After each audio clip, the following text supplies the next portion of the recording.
Mayor Karachi barrister Murtaza وہاب نے MPA Asif موسیٰ کے ہمراہ بلدیہ ٹاؤن میں جاری ترقیاتی کاموں کا دورہ کیا ہے۔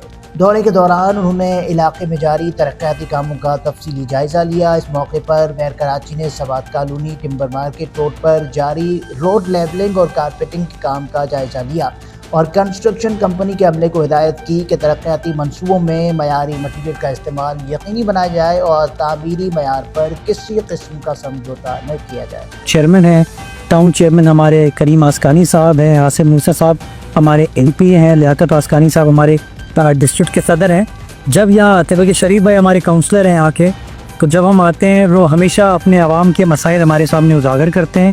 اب میں یہاں پر آیا ہوں، 50 سال پرانا مسئلہ یہاں کے علاقے کے مکینوں کا تھا، جس کو بحریہ عظمیٰ کراچی حل کرنے جا رہی ہے۔ ماشاءاللہ کام ہو رہا ہے اور میرے بھائی شریف نے ایک اور ریکویسٹ کی ہے، اس ریکویسٹ کو بھی ہم نے کہہ دی۔ ایک سائڈ کی ایک اور گلی ہے جو کہ ہب ریور روڈ سے اس کو کنیکٹ کرے گی، تو انشاءاللہ اس کو بھی بلدیہ عظمیٰ کراچی بنائے گی تاکہ لوگوں کے مسائل کو